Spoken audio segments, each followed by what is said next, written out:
Bitcoin hampir jatuh kurang lebih setengah dari harga puncaknya. Bulan Oktober tahun lalu, satu Bitcoin itu sempat tembus 126.000 dolar. Harga tertinggi sepanjang sejarah. All time high-nya di harga segitu. Sekarang harganya nyungsep ke kisaran 60-an ribu dolar. Bahkan sempat nyentuh ke titik terendahnya dalam 21 bulan terakhir, yaitu di 58.000. Setengah nilainya itu hilang dalam waktu hitungan bulan. Kalian bayangin aja, sesuatu yang bertahun-tahun dipuja-puja, selalu dibilang sama influencer sana, influencer sini, bahkan termasuk sama gua, sebagai investasi terbaik sepanjang dekade, sekarang malah dicap sebagai barang gagal sama banyak orang. Rasa takut di market itu sekarang juga lagi ekstrim banget ya. Ada salah satu alat ukur namanya Fear and Greed Index. Ini semacam pengukur emosi market dari angka 0 sampai 100 dan sekarang itu jarumnya ada di sekitar angka 20-an. Udah masuk ke zona ketakutan ekstrim. Yang lebih gila lagi, satu orang namanya Michael Saylor, orang yang selama ini paling ngotot teriak tentang Bitcoin nggak bakal pernah dia jual, sekarang malah ketahuan mulai jualan. Nah, pertanyaannya adalah di video ini, yang muncul di kepala kalian pasti sama persis sama banyak orang. Ini beneran Bitcoin udah tamat, udah mati, harganya bakalan udah hancur, atau bakal lebih dalam lagi hancurnya, atau jangan-jangan ini justru adalah momen langka untuk mulai beli lagi. Di video kali ini, gue bakal bongkar kenapa Bitcoin bisa rontok separah ini, apa kata-kata investor paling raksasa di dunia soal harganya bertahun-tahun ke depan, dan 1 jam atau 1 bulan tersembunyi yang menurut gue tuh bakal ngebalik total cara kalian ngelihat harga Bitcoin hari ini. BTW per video ini dibuat, ini sekarang tanggal 13 Juli 2026, jadi bisa aja berbeda di beberapa hari ke depan. Video ini disponsori sama Bybit Indonesia, salah satu exchange kripto terbesar di dunia. Tapi apa yang bakal gue sampein di video ini, itu 100% murni opini gue, nggak disetir sama sekali sama mereka, bahkan mereka juga nggak tahu gue bakal bikin video tentang apaan di video kali ini. So thanks Bybit Indonesia, kita masuk aja ke video kali ini. I just want to say, All my fellas. All my fellas. Halo semuanya, kenalin gue Josh Gultom, gue sudah ada di industri kripto sejak tahun 2020 dan ini adalah industri yang paling gue suka karena gue beneran make money dan ngerubah hidup gue di industri ini. Kalau kalian tertarik untuk dapat berita-berita atau opini pribadi gue mengenai market ini dan kadang sesekali live juga ada, kalian bisa masuk Discord gue, namanya adalah Connect3, itu free access, linknya gue kasih di deskripsi di bawah. Oke, kita masuk aja ke segmen paling pertama.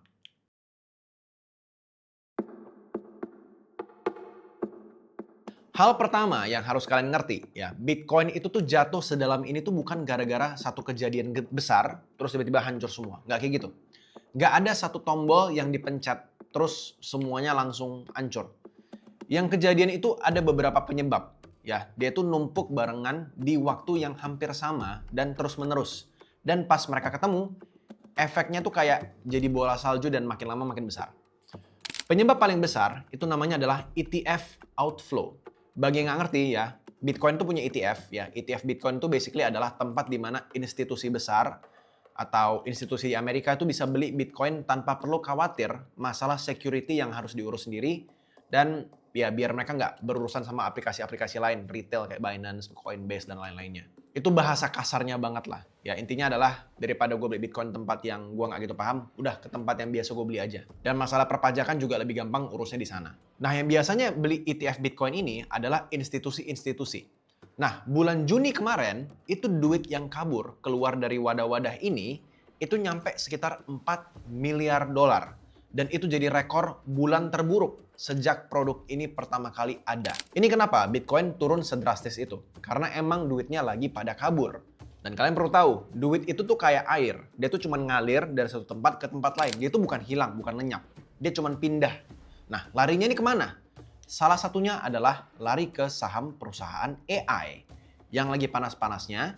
Dan ini kenapa perusahaan-perusahaan AI dan infrastruktur AI, kayak misalnya semikonduktor, ini lagi heboh banget kenaikannya. Lalu ada satu lagi yang bikin jatuhnya makin dalam, yaitu namanya likuidasi berantai atau bisa gue bilang long squeeze. Nah, banyak orang-orang yang beli Bitcoin itu sebenarnya pakai pinjaman atau pakai leverage biar untungnya makin besar. Ya, ini orang-orang yang biasanya agak maruk lah, bisa gue bilang. Mungkin kalian pernah dengar kata tadi, ya, leverage di kripto. Nah, mereka pakai itu. Tapi pas harganya turun sedikit aja, posisi mereka tuh otomatis terjual kalau misalnya utang mereka tuh nggak bisa dibayar lagi sama harga Bitcoin pada saat itu. Ya gampangnya adalah kalau harga Bitcoin terlalu turun, mereka terpaksa jual. Jadi nambah selling pressure ke market. Dan penjualan paksa itu narik harga turun lebih dalam lagi yang bikin makin banyak posisi terpaksa lagi kejual. Jadi kayak domino. Ada yang terpaksa jual, harga turun. Yang lain terpaksa jual, harga turun. Yang lain terpaksa jual, harganya makin turun. Itu muter terus sampai harganya hancur. Dan ini sebenarnya sangat normal. Bahkan di saham US sekalipun, ini juga sering terjadi. Ini normal guys. Cuma bedanya ini marketnya 24 jam. Jadi kelihatannya jauh lebih volatil. Tapi dari semua penyebab tadi yang gue mention, ada satu nama manusia yang bikin kepanikan ini tuh makin besar dan makin meledak.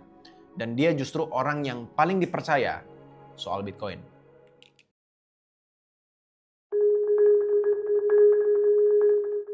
Nama orang itu adalah Michael Saylor. Buat yang belum kenal ya, Michael Saylor ini adalah bos dari sebuah perusahaan namanya adalah Strategi. Dulu perusahaannya adalah MicroStrategy. Ini cuman perusahaan software biasa lah bisa gue bilang. Gak ada hubungannya sama sekali sama kripto atau sama Bitcoin. Tapi di tahun 2020, Saylor ngambil keputusan nekat yang ngubah segalanya tentang perusahaannya. Dia mutusin buat ngubah perusahaannya jadi mesin penimbun Bitcoin. Bukan nyimpan duit perusahaan di bank kayak perusahaan normal, Saylor malah pakein duit itu buat borong Bitcoin terus-terusan. Tahun demi tahun, dia terus beli. Sampai sekarang perusahaan itu megang 840-an ribu Bitcoin lebih. Biar kalian kebayang itu segila apa, itu setara sekitar 4% supply seluruh Bitcoin yang bakal pernah ada di seluruh dunia. 4% itu ditimbun cuma sama satu perusahaan. Dan dia adalah perusahaan dengan pemegang Bitcoin pribadi terbanyak di dunia. Ini bukan Bitcoin punya orang lain ya, tapi punya perusahaan pribadi. Ini bukan negara, ini perusahaannya pribadi nih. Dan selama bertahun-tahun, Saylor ini tuh udah kayak nabi untuk para pemegang Bitcoin. Di mana-mana dia selalu teriak ya, don't sell your Bitcoin, jangan pernah jual Bitcoin kalian, tahan sampai berapa puluh tahun lebih itu. Selalu ngomong kayak gitu. Dia selalu ngomong kalau Bitcoin itu adalah harta yang bakal kalian wariskan ke anak cucu kalian. Basically dia kayak Cristiano Ronaldo-nya industri kripto lah guys, kalau kalian nggak ngerti ya. Dia orang yang luar biasa terkenal. Kalau misalnya kalian udah lama Bitcoin, harusnya kalian tahu Michael Saylor itu siapa. Tapi tiba-tiba kemarin keluar berita bahwa perusahaan Saylor itu ngejual 3.588 Bitcoin senilai sekitar 216 juta dolar. Untuk apa? Buat nutupin kewajiban bayar ke investornya, yaitu dividen. Kalian perlu tahu strategi ini adalah saham terbuka ya. Dia bisa dibeli sahamnya. Orang yang paling ngotot untuk bilang jangan pernah jual, akhirnya jualan. Dan efeknya ini langsung kerasa, di mana kepercayaan orang itu langsung runtuh ya. Narasi tahan sampai matinya dia itu yang selama ini dipegang erat-erat itu jadi agak goyang. Dan orang-orang mulai ragu untuk pegang Bitcoin karena ya hero-nya yang dia agung-agungkan sendiri itu juga udah mulai jualan. Beritanya juga udah ada di mana-mana guys. Dan menurut gue narasinya ini agak berlebihan sih menurut gue sebenarnya ya. Judul-judul artikelnya menurut gue agak misleading ya. Michael Saylor cut loss, Michael Saylor menyerah, Michael Saylor ini itu. Menurut gue agak berlebihan. Tapi ini bagian yang jarang orang banget bahas sebenarnya. Kalau kalian telusuri lebih dalam, penjualan Saylor itu sebenarnya bukan biang kerok utamanya. Karena narasi Saylor ini tuh baru ada di bulan Juli-Juni. Ini termasuk baru, per video ini dibuat bahkan. Dia cuma nambahin bensin sebenarnya ke api yang emang udah nyala duluan. Nah, apa nih api utamanya? Sini gue ceritain.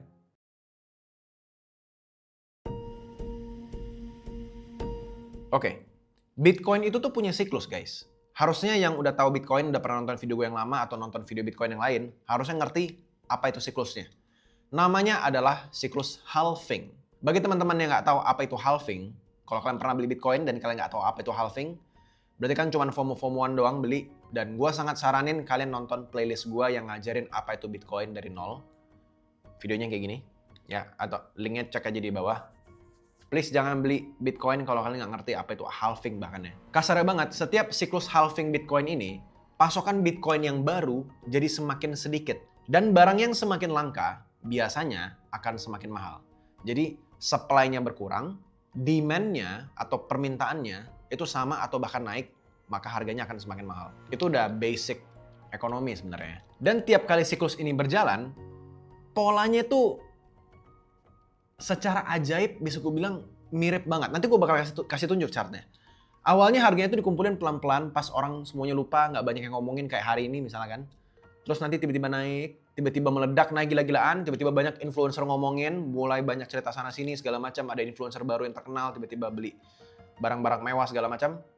Orang-orang mulai FOMO, masuk semua. Terus jatuh anjlok sekitar 50 sampai 80%, baru mulai berita-berita jelek muncul, ada orang bilang kena tipu, influencer ini, influencer itu. Itu normal guys, setiap siklus selalu begitu. Dan kalian udah dengar cerita-cerita yang tadi barusan gue mention kan? Udah mulai dapat nih cerita-ceritanya. Kedengarannya serem dan emang iya. Di tahun 2018, Bitcoin pernah jatuh 84%. Bayangin, 84%. Di tahun 2022 itu jatuh 77%. Jadi jatuh 50% kayak sekarang, itu secara harafiah masih tergolong sangat wajar. Nah, menurut gua, Bitcoin itu agak lucu. Kayak yang tadi gue bilang, ada magicnya. Titik dasar paling bawah di setiap siklus atau bottomnya, harga paling murahnya, itu juga nggak muncul asal-asalan guys. Oke, kalian lihat chart ini mungkin kelihatannya, aduh, ini banyak banget apa ini? Gue bingung. Kalian cukup lihat garis warna kuning saja. Ya, lihat garis warna kuning saja.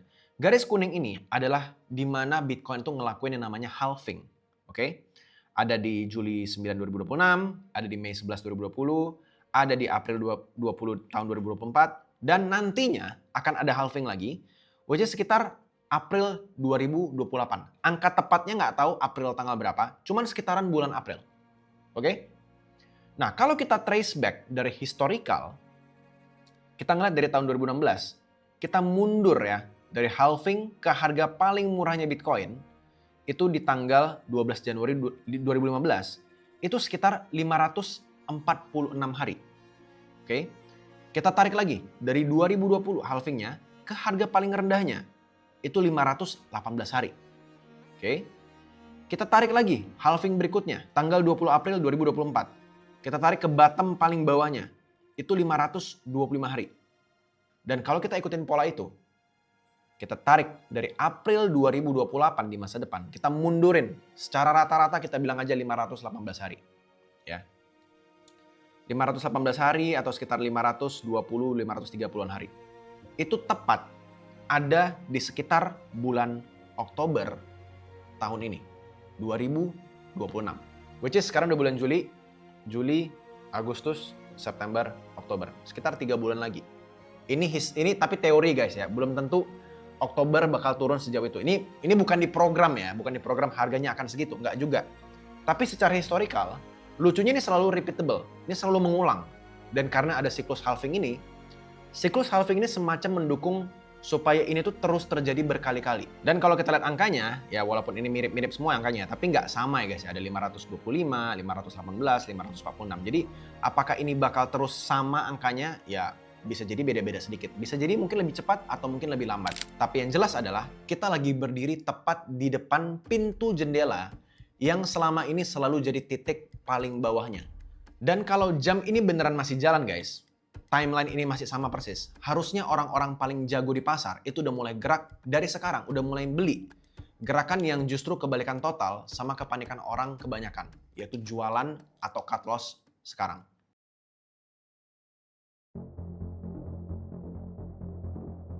Bitcoin emang sampai sekarang itu masih menjadi sesuatu yang sangat didebatin. Ada gunanya, ada enggaknya, apakah scam, apakah enggak, dan gue sangat paham karena banyak orang yang masuk selalu rugi. Karena belinya tuh somehow selalu dekat pucuk. Mungkin gara-gara buka timeline sosial media, baru ada influencer mulai ngomong, harganya udah mulai naik, baru dia beli di sana. Mereka itu beli sekarang, naik dikit, terus rungkat, baru jualnya pas di bawah. Biasanya rata-rata kayak gitu. Tapi apa kata orang-orang smart money di luar sana? Orang-orang institusi raksasa di luar sana. Kita ambil contohnya, BlackRock. Salah satu entitas keuangan yang basically gerakin narasi seluruh dunia ini. Kalau kalian nggak tahu BlackRock, kalian bisa nonton video di luar sana ya. Gue belum pernah buat videonya, cuman BlackRock ini adalah entitas perusahaan yang basically ngegerakin kita tuh dunianya mau ngarah kemana sih sebenarnya narasinya. Nah, CEO-nya, yaitu Larry Fink, itu literally berubah pikiran dari Bitcoin yang dulunya itu nggak ada guna sama sekali. Is it true that you're building out a cryptocurrency capability? No. I mean, Tiba-tiba berubah nih sekarang.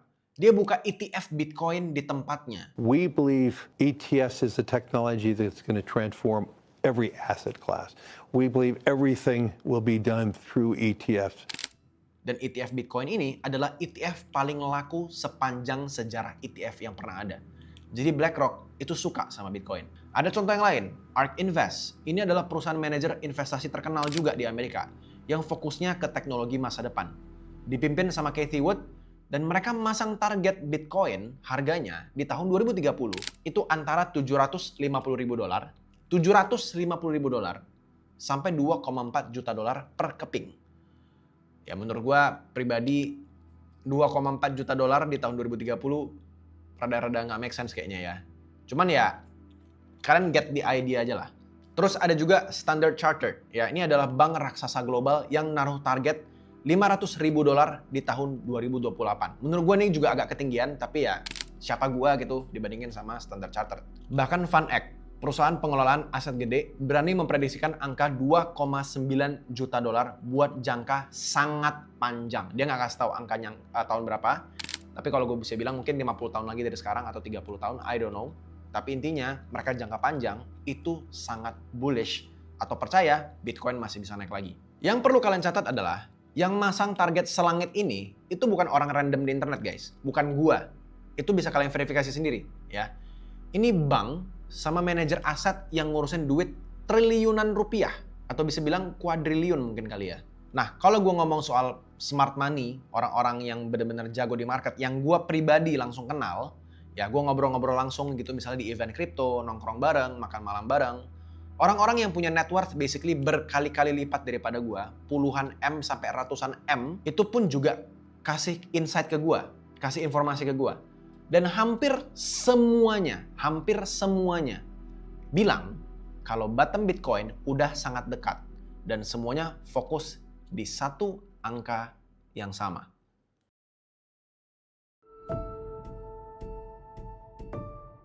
Jadi gini, yang lagi kejadian di balik layar sebenarnya adalah pas duit $4 miliar tadi kabur, keluar dari ETF, di waktu yang persis sama, para pemain kelas kakap yang sudah sangat lama di industri ini itu malah ngelakuin kebalikannya total. Mereka borong gede-gedean, pelan-pelan. Nah istilahnya mungkin kalau kalian sering dengar di luar sana, pemain gede ini tuh namanya adalah whales alias paus. Ya. Orang atau lembaga yang megang Bitcoin dalam jumlah yang besar atau cukup gila menurut gua. Cuma dalam 2 minggu, para whales ini ngeborong lebih dari 270.000 Bitcoin. Nilainya sekitar $16,7 miliar. Nah, kebanyakan dari itu disikat habis kemarin pas di harga $59.000. Jadi pas kemarin itu tiba-tiba turun, itu diborong banyak banget. Jadi kalian bayangin, pas orang biasa panik jualan rugi sekarang, paus-paus ini tuh malah ngangkutin barang kalian diem-diem. Nah, pola institusi dan retail jualan sementara paus kayak gini ngeborong, itu secara sejarah sering muncul persis pas harga lagi di titik terbawah. Belum lagi kita bisa verifikasi bahwa para pemegang jangka panjang yang udah megang Bitcoin cukup lama, itu sekarang juga balik ngumpulin kembali. Kalian bisa buka chartnya di sini. Kalian cek aja di Google, ya namanya adalah long term holder supply. Bisa pakai yang mana aja. Ini gue pakai Bitbo, ini gue nggak disponsorin, gue emang pakai dia aja. Kalian coba perhatiin ini. Ketika harga Bitcoin itu naik, long term holder supply-nya itu turun. Itu biasanya ketika harganya udah puncak banget. Retail mulai masuk, influencer, koar-koar segala macam bla bla bla bla. Banyak yang ya gue nggak mau mention lah, intinya dunia lagi heboh banget gitu sama Bitcoin. Itu tuh long term holder supply malah jualan. Ketika harganya udah bottoming paling bawah, long term holder supply itu malah naik signifikan. Nah, itu kurang lebih sama guys. Pucuk di atas, long term holder di bawah. Pucuk di atas, long term holder di bawah. Tapi pas dia lagi mendekati ke bawah, long term holder supply malah borong. Sekarang kita lihat, posisi kita itu sedang bisa gue bilang all time high long term holder supply. Artinya apa? Posibilitas bahwa Bitcoin sudah menuju bottoming itu sangat besar kalau kita ngeliat dari historical. Dan ini dari chart tahun 2011 ya guys ya. Kita bisa ngeliat selalu berkebalikan. Harganya Bitcoin itu lagi puncak tertinggi, long term holder supply itu biasanya mendekati titik terendahnya. Ketika harga Bitcoin paling rendah, Bitcoin long term holder supply cukup memuncak. Dan ini bisa kalian akses publik, nggak usah bayar. Dan sekarang kita udah bisa gue bilang, hampir menuju bottomnya atau bahkan sekarang sudah bottom. I don't know. Nah, angka smart money yang tadi gue bilang, yang gue networking segala macam, ketemu di event-event, gue makan malam bareng segala macam. Angkanya adalah 50.000. 50.000 ini sangat sering di-mention sama banyak smart money yang gue kenal. Bottoming atau harga terendah di 50.000 secara technical analysis juga sangat make sense menurut gue pribadi untuk menjadi bottom. Mungkin bisa bocor sampai ke 48 ribuan, 40-an ribu lah. Karena orang-orang bakal dibikin panik dulu sama market mungkin kali ya. Baru dia terbang ke atas, gue nggak tahu. Mungkin akan ada likuidasi besar-besaran dulu terjadi. Kebakaran hebat dulu terjadi. Baru Bitcoin benar-benar bottom. Dan apakah itu akan terjadi di Oktober? Kita nggak tahu. Tapi gue cukup percaya sama yang namanya cycle. Jadi gue sudah mulai borong dari sekarang. Kita nggak ada yang tahu pasti guys. Cuma bisa berteori doang karena itu di masa depan. Nggak ada yang tahu. Yang gue tahu per video ini dibuat, harga Bitcoin di 60 ribuan ini termasuk murah.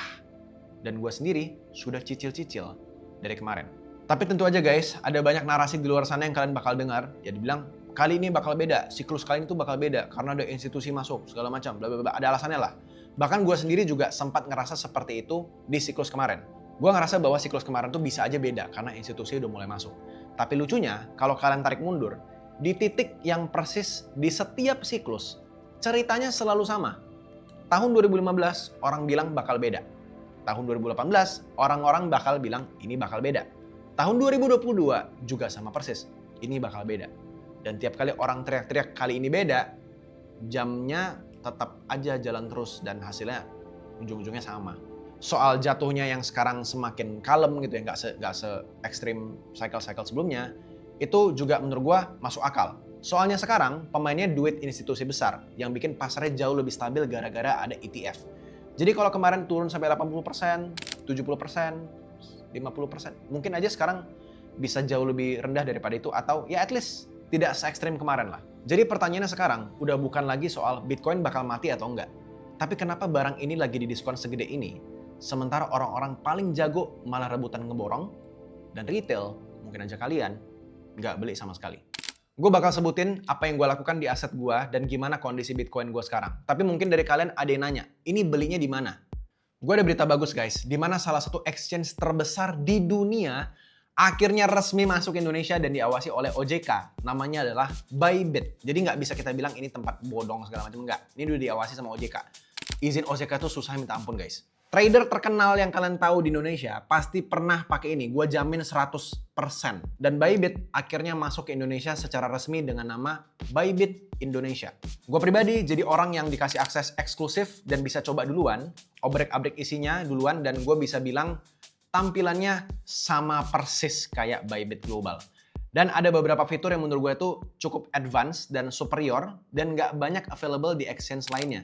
Kayak misalnya cicil Bitcoin otomatis, dan juga ada Gridbot. Ini salah satu fitur favorit gue untuk trading. Kalian bisa cek tutorial Gridbot di video gue yang lain.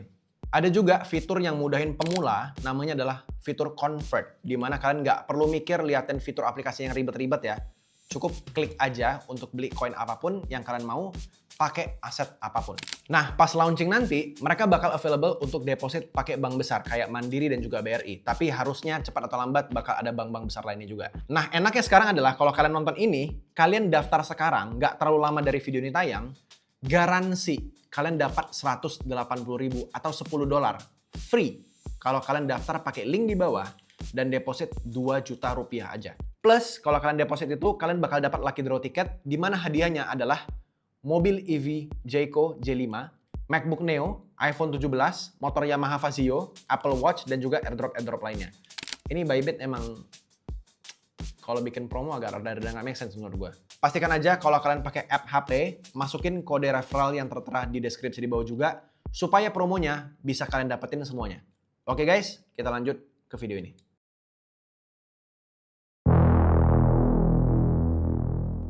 Oke, gue harus jujur ke kalian. Apakah gue punya Bitcoin? Punya. Gue udah mention dari tadi. Gue punya Bitcoin, gue sudah mulai beli. Berapa persen dari aset gue? Sekitar 20-an persen. Aset gue itu sekarang dalam bentuk Bitcoin. Per video ini dibuat. Dan gue juga baru borong sekitar 1-2 bulan kebelakangan ini. Pas harganya itu di bawah 70.000. Gue sempat jual semua Bitcoin gue. Yaitu gue mention di Discord gue. Ya link di bawah. Gue nggak mention di YouTube emang. Dan gue udah beli lagi sekarang. Gue terus cicil sampai sekarang video ini dibuat. Apakah gue jatuhnya ini pom-pom Bitcoin? Ya Bitcoin nggak bisa dipom-pom guys ya. Kalian beli sampai 100 miliar itu juga harganya nggak bakal gerak sampai kemana-mana. Ya market cap-nya sekarang udah kegedean. Tapi gue juga harus ngomong guys ke kalian, investasi di Bitcoin tetap ada resikonya. Ada beberapa hal yang gue rasa tetap mengganggu gue. Ke depan ini mungkin aja bisa lebih turun lagi. Misalnya, kayak Donald Trump yang nggak tahu bakal ngapain ke negara-negara lain. Apakah bisa ada perang lagi di negara lain? Kita nggak tahu. Suku bunga bank itu masih bisa terancam naik kalau kita ngeliat dari makroekonomi. Apakah Michael Saylor bakal jual lagi Bitcoinnya dan nyerah di tengah jalan? Kita nggak tahu. Cuman guys, hal-hal yang menakutkan kayak gini, itu pasti selalu exist di setiap siklus penurunan seperti ini. Dan justru yang berani ambil resikonya, biasanya yang selalu diuntungkan. Ingat, investasi apapun ada resikonya.